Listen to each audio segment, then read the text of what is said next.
All right, Vanderbilt guts out a win against Missouri. We are live. Let's go.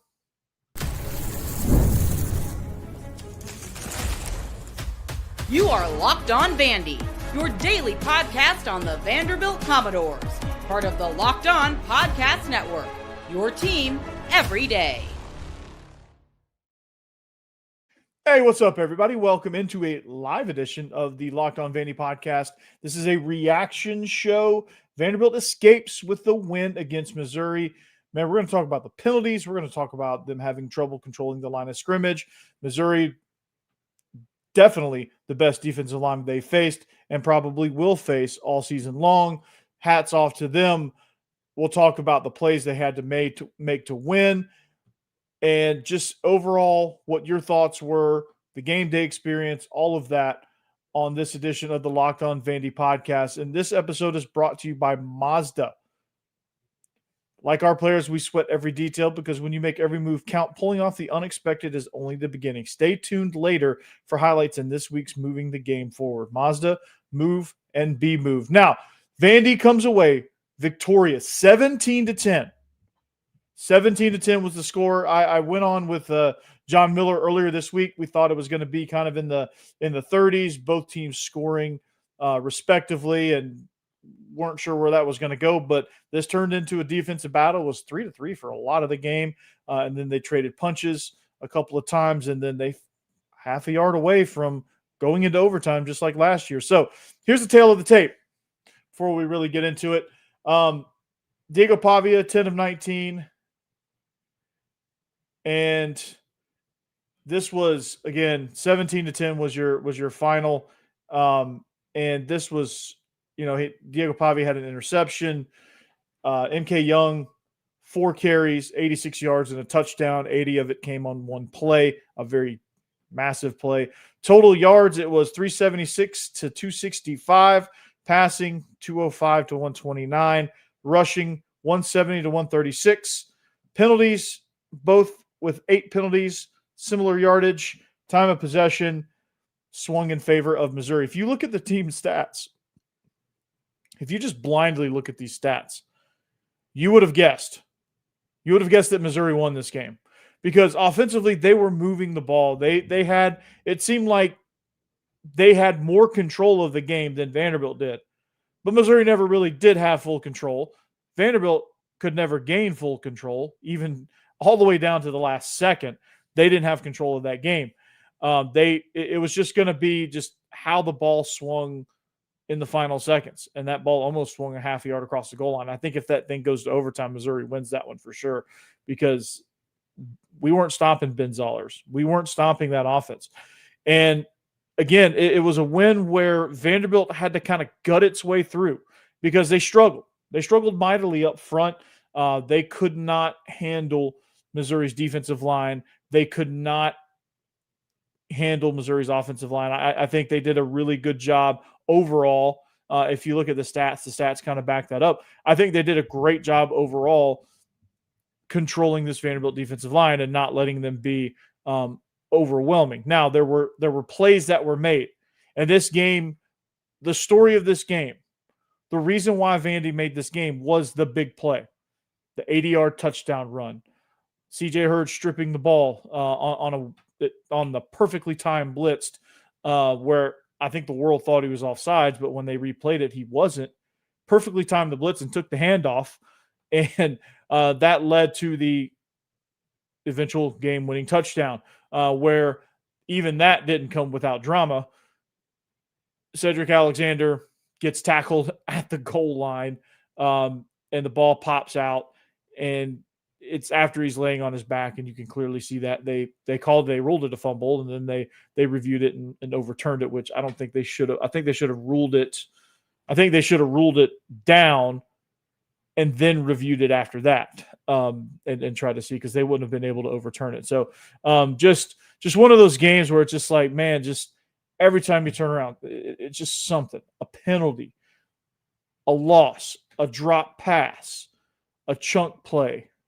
Just in that, or like you get out of your rush lane. You whatever the case may be, on both sides. There was a big play here. big play there, and then just a lot of neither side really being able to control the line of scrimmage. Vanderbilt couldn't get much going in the run game. Again, of their 136 yards, I'm going to pull this back up. Of their 136 yards rushing, 80 of it was on one play. So it was, 5.2 yards per rush, if you look at it blindly, is actually a good average. But when you take away the 80-yard run, it's probably more like 1.5, 2 yards a carry. Like Vandy could not get much going at all. They had a couple of drives where they took it down into the red zone, got penalties, got plays for loss, tackled for loss that dropped them back, and it made it difficult for Brock Taylor, or just knocked them out of field goal range altogether. So again, one of those games where you look at, and just like I said, the gist of this game is you look at it and go, we were lucky to win that, because you put the stats side by side. It's, it's obviously heavily favored to Missouri, and you just that's why you're resilient. That's why perseverance pays off. That's why hustle pays off, because CJ Hurd, that was a hustle play. That was a heady play. On a blitz, he timed it up. That's precision, right? The play that Trey Richardson almost got the interception back, where I think he got it back. I think, and it was close and it was tight, and they could have ruled it either way, but I thought it was a fumble after the return on the interception. I thought Vanderbilt should have got that ball back. But that's a hustle play. That's okay, you picked this ball off, well, you're going to have to earn it. And he was a fraction of an inch away from getting that ball back for the offense. Now, the defense also, they stood tall, goal line stand right there. And unfortunately, on that goal line stand, Bo Pribula goes down with injury on a play where I'm not sure why you're not running Ahmad Hardy there. And I'm not sure why you're not running either one of your backs right there. If you're going to go downhill, why are you? I mean, I guess if you made the argument you would have an extra blocker, I would get that. But you have the best runner in the conference, maybe even in the country, running that from the 1.5 yard line. Why not slam him forward? And if you don't get it, so be it. Like you have that guy, you live and die by giving him the rock. You say, go make a play. And if he doesn't, so what? You know he's going to make plays later on. That's what I would have done there. And it takes your quarterback out of harm's way, because those goal line scrums those things aren't good. Nothing good happens in those things. But again, hats off to the defense. They made a play. They made a stand. They got the ball back. So, Jerry, welcome, man. We win, but unlike previous games, we did not beat them. Wow. Yeah. I mean, sometimes when you make a run, you have to win games like that. Just look at every national championship team every year. They have games like this, right? Last year, Ohio State got blasted by Michigan at the end of the season. They go and make a run, right? There was a year where Ohio State won, I think in 2002, where they had a game like this against Purdue, where they just eked out a win. These are the type of games that happen. So this is SEC football at its finest. So I'm not in the least bit worried about it. The offensive play calling, honestly, it was dictated by Missouri's superior defensive line. They could not do what they wanted to do. But I thought they stuck with it better, and you got a better result. Like, I think had they done this at Alabama, they probably win. It would have been a struggle win, but they would have probably won. I like what they did, sticking with what got them there. I think they took shots when they needed to. I think there was a series there where I think it looked like they spammed the all go in Madden, where I was kind of scratching my head. But overall, I didn't think the play calling was that bad. I just think we just couldn't get any sort of foothold. We could not execute. Missouri's defensive line would not let us execute. And it wasn't poor execution. It was the fact that that's probably the best defensive line we have faced and will face all year long. That defensive line, you just got to tip your cap to those guys. Those guys are beasts, man. They made a lot of plays. Did this hurt Pavia's Heisman chances? I don't know. Just keep winning and see where I think he gets invited. If you go 11-1, make the playoffs, he's going to get an invite. I don't know that he's going to win. Fernando Mendoza out there at Indiana might be just running away with it, truthfully. Like it just wouldn't – it wouldn't surprise me if Mendoza was not pulling away in this race. And it has nothing to do with Pavia playing poorly or anything like that, or even Ty Simpson not looking overly stellar tonight. I didn't really watch that because it was on the same time as us, but I'll go back and watch the highlights. But it was Mendoza's good. So Pavia's Heisman chances are probably hurt more by the fact that Mendoza's just balling out, and mad respect for him. Mizzou fans talk so much crap before the game, felt good to shut them up. It's always good to get a win. Like I'll never not like a win, truthfully. And we're live here on Locked On Vandy, so your comments are welcome. I will never, ever not love a win, and that's no matter how you get it. It's always great to learn from a win versus a loss. There's always something to be taken from it. And again, they have an outstanding defense, and you're exactly right, and I agree with you, man. It's just, man, it's crazy, right? But I'm going to continue breaking this thing down. I'm going to talk about the plays that we had to have and just kind of how those things evolved. I'll talk about that next.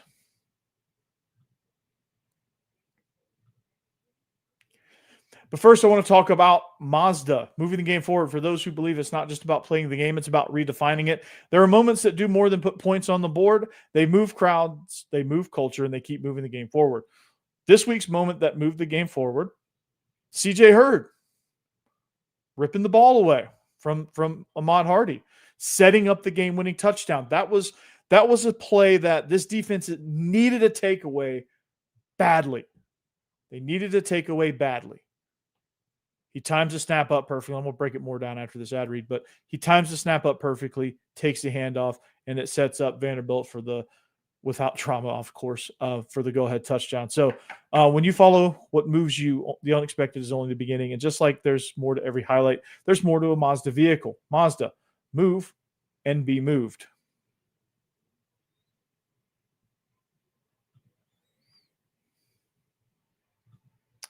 All right, welcome back. We are live here on the Locked On Vandy podcast on the Locked On Podcast Network. Thanks for joining me. If you need a second listen, Locked On SEC is the place to go with Chris Gordy. Covers the entire conference extremely well. And our family of shows on this network from around the SEC are absolutely stellar. So you can go check out any one of those and be satisfied. So talk about this game. Vandy escapes with the win. 17-10 is your final. A game where it was ugly. It was ugly, but you're 7-1. First time since I think we were in, I don't know the date. Somebody help me out with the date. For the first time in a long time, actually. But it was one of those games where Vanderbilt needs to win a game like that, because when you make a run, if you want to make a run towards the playoff, if you want to inch closer to that SEC championship appearance and college football playoff berth, if you want to get in those conversations, these are the type of games you have to win in this conference. Every team wins a game like this. Alabama won a game like this today. LSU looks like they're on, as I'm live here, LSU looks like they're taking it to Texas A&M right now. They're fired up, right? Oklahoma took it to Ole Miss. Ole Miss is clearly the superior team, but this is a league where everything is matched up evenly, so you have to win games like this. It makes you a nervous wreck, but you have to win games like that. Georgia won one last week against Ole Miss. Like, these games happen. Texas has gone to 2 overtime games back-to-back weeks. Like, you talk about nervy.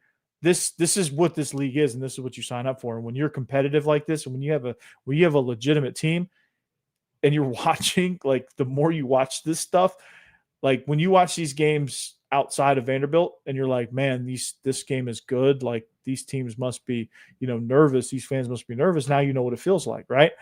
And it feels good to win these.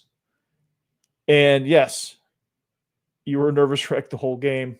just like everyone around, just like everyone tuned in right now was. Man, it was phenomenal. And the play that I think was obviously the difference maker of this entire game. There was a handful of them, and we only needed a handful of them, thankfully. But the play that won this game, the play that gave Vanderbilt the much needed momentum, enough momentum to keep Missouri out of the end zone by a half yard, was the CJ Hurd. I wouldn't even call it a fumble recovery. It was a strip. He stripped the running back. And that was a scenario where Missouri's driving the ball. Like they're just getting chunk play after chunk play. And this defense is just worn down to a nub. They've been, the time of possession at that point was like 36 to 22 or 36 to 20 or something like that was the time of possession. Like this defense has been out there, dude, and they are worn out. They are down to the studs, man. They're just hanging on for dear life. And all of a sudden we dial up a safety blitz off the edge, timed up perfectly. I mean, he was in full sprint, just timed it up. They snapped it. It looked like he was offsides, but he wasn't. Took the handoff, and then we went down and scored that. And that was the gotta have it, man. That was the play that ignited this offense. The offense went down in short order and scored. Not without drama, of course, with the Cedric Alexander stuff, which I'm not even sure why they called that a fumble. I mean, he was clearly on the ground. I mean, he laid on the ground for a minute, and then as the guy got up, he ripped the ball out, and then they grabbed Seti by the ankles and pulled him out of the pile. Like, that was not a fumble. And I'm glad they overturned it because I was afraid they weren't. But you punch it in. The thumbnail is the game-winning touchdown. But, man, it was unbelievable the way this team just gutted it out, man. You swarmed Zollers when it needed it most. When Missouri looked like they were going to go down and punch an easy touchdown in, you hold them to a field goal attempt. You get a miss, you get a goal line stand, you get another turnover on downs at some point down in the scoring range, and this defense, they bend, and they bend more than you're comfortable with, but they don't break. They make plays. They're an opportunistic team. They take advantage. They finish at the point of attack. They're good. They're good tacklers. Sometimes they get out of position. Sometimes you get caught in blitzes, and that happens when you play an aggressive style of defense. That's going to happen. You get a couple of penalties. Like the game would have been over had Colby Taylor not gotten that pass interference call, which, I mean, it's a bang-bang play, so I can't really hammer him too bad about it. It was a bang-bang play. He got there a little too early, was a little too excited. They got him for it, and it just wasn't – it just wasn't a fortunate break for Vanderbilt, because you break that pass up. It's fourth in Memphis, and they have no shot whatsoever, and you're going to get the chance to victory formation and end that game the way it should have been ended. But you get a penalty, you give them a fresh set of downs. Missouri's a resilient bunch, dude. Wholeheartedly tip of the cap to Eli Drinkowitz and to this Missouri team, man. They are good. They're the best 2-loss team out there. And I'm glad we don't have to play them down the stretch, man. I'm glad we got that game over with. This is what you call battle tested, right? This is the game that prepares you. These last two games are the games that prepare you to go into Austin and beat Texas, who looked better tonight and turned it on when they had to have it. And Sark is that's going to be a well-coached team. So that's going to be a hell of a team to break down next week. But I'm going to wait till next week to do it. I'm going to enjoy this one. But this is the type of game where when nothing seems like it's going right, you make it happen and you find a way to win. That's guts. That's what you need. That's guts. Because as the stakes rise, the pressure rises. And when the pressure rises, and you've been in these situations before where nothing's working, you can't move the ball. It doesn't seem like you can move the ball an inch. Just everything is difficult. You can't catch it. Diego Pavia catches a snap and he's got 4 guys in his face immediately, like that type of thing. It you go back and say, okay, how did we get through that? and you remember this game. You remember the things that you did. You remember being patient with your game plan. Like, that's what I like the most about it. You were patient with your game plan. You were patient with calling. You were patient with play calling. You were patient with the flow of the game because you knew your defense was playing well enough to keep you in it. And they didn't panic. They did not panic. And that's what kept them in this game, and that's what won them the game. They did not panic. They made the plays when they had to. MK rips off an 80-yard run to the house. You make the plays when they present themselves. And they made some plays that presented themselves, and it just wasn't, they didn't get a good break on it, right? There was a couple of plays where you get free rushers at the quarterback, and he gets it out. The 4th down touchdown that tied it up with Zollers. It was a play where it was well defended. He broke the pocket, and you lose the tight end coming across the formation. He makes a good pass. He delivers a good ball, and that's what kind of did it. So the concerns from this game. All right, I talked about all the good. I want to end the show talking a little bit of concerns, and then we'll finish it out back up on a high note before we get you out of here. But 17-10, we'll continue this breakdown. Throw your comments in here, man. I want to answer some questions too. So tell me what you think. We'll do all of that next. All right, DoorDash. It is the weekend. And it's time to look back and crown this week's MVP. Well, we're going to look back just about an hour and a half ago. And who delivered? Powered by DoorDash. Just like when you win every Saturday with DoorDash Streaks, saving more every time you order. These players delivered when it mattered most. Let's break it down. For Vanderbilt, I said CJ Hurd. I'm going to give somebody else some credit here. MK Young delivered in a huge way. The game is knotted up, 3-3. It's a slugfest.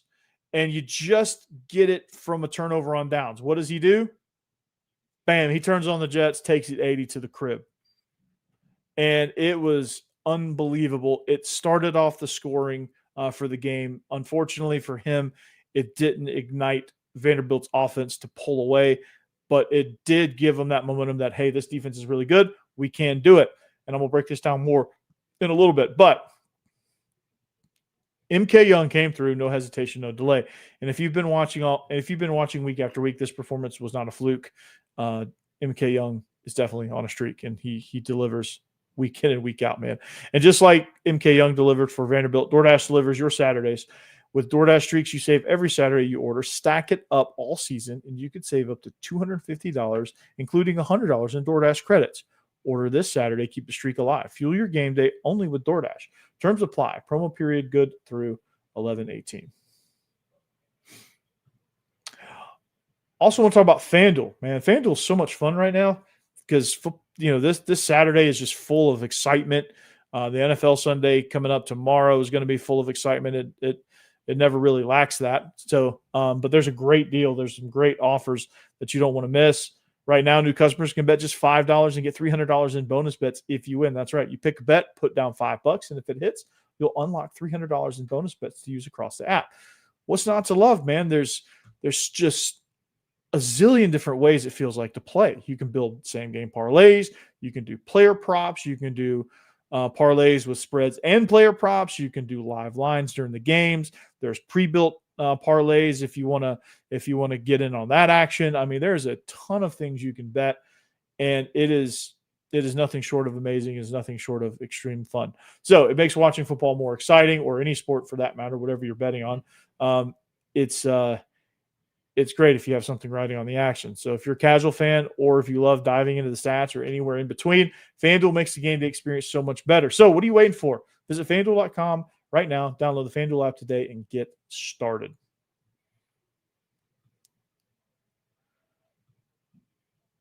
All right, we are closing in on the end of the show. We are closing in on the end of this reaction. Again, this is a live reaction. We're live here, Locked On Vandy. So drop some comments, throw your comments this way. I want to answer some questions. I want to react to some things. I want to see what you guys had to think. Penalties, man. Penalties were terrible. All right, well, let's start with some before we start with let's start with some concerns. All right, let's start with concerns. Penalties. Now, it was a combination, and blitz with hail. Damn officials kept us off the field, kept Pavi off the field. Yeah, they did. It was not very well officiated. I thought it was kind of a cluster, to be honest. But some of the penalties were earned, of course. There's a combination of, I don't think it was the most atrociously officiated game, but it was sloppy, and I thought the refs were pretty bad.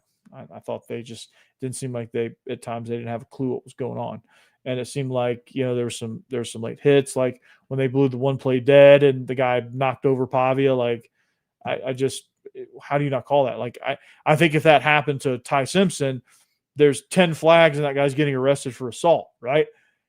It doesn't, like, I thought they were this close to losing control of that game with some of the chippiness that was happening. Like it just didn't seem like the refs really had firm grasp on this game. And that was frustrating. And it just seemed like, oh, he broke contain. There had to be a hold somewhere.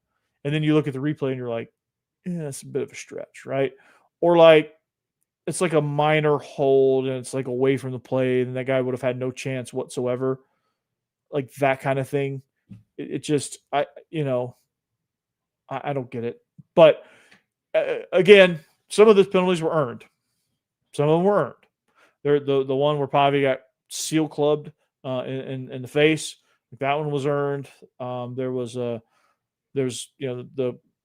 the Colby Taylor pass interference. I mean, he got there early, knocked the guy over. I mean, that was earned, unfortunately. There's a pass interference on CJ Hurd early in the game on one drive where I think he would have they would have stopped the drive. He got tangled up with the receiver. That happens. They were earned. There were some of the penalties that were earned. Some of them were sloppy. Some of them were just aggressive penalties that you're just going to get from here and there, right? And that type of thing, like the aggressive penalties that you just get sometimes just playing football, those don't bother me whatsoever. Those don't bother me at all. I think it's it's just part of what you do. So the penalties are concerning. You just gotta play cleaner, unfortunately, and just didn't play as clean as we wanted to. And some of that was just due to the fact that we couldn't handle their line. So the chief concern coming out of this game was this: Vanderbilt couldn't do what they wanted to do. Yeah, the tripping penalties those were earned too. Yeah, those were earned. That guy, I mean, that was bad. I think they called all the tripping ones, most of them, at least the ones that I saw. But the chief concern coming out of this game is this: Vanderbilt had trouble controlling the line of scrimmage. That's concerning. They had trouble controlling the line of scrimmage tonight. And a lot of that was Missouri. If you look at it from an offensive perspective, again, this is the best front that Vandy's going to see, I think. And yes, I'm looking at you, Texas. You gave up 38 points to 31 point. No. Crap, what was it? 38 points to Mississippi State.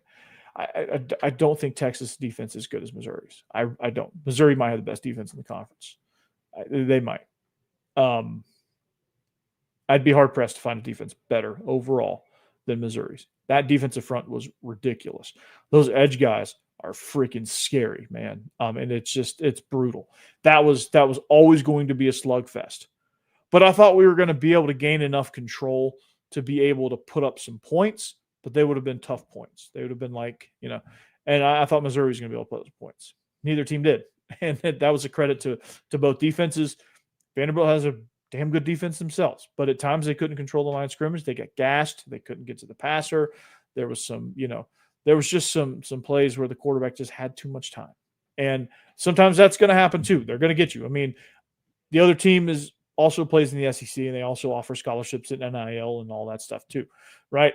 And there's a lot of well-coached teams out there, and this is definitely one of them. And so, again, sometimes when you win a game like this, you earn a game, you escape a game, you still earned it. Like, you escaped it, you gutted it out. Doesn't mean you didn't deserve it. It just means you had to gut it out. It just means you had to do things. You had to make a handful of plays, and you did, and you win the game. That's what it comes down to. So anybody that says Vanderbilt played like crap, I don't think they played like crap.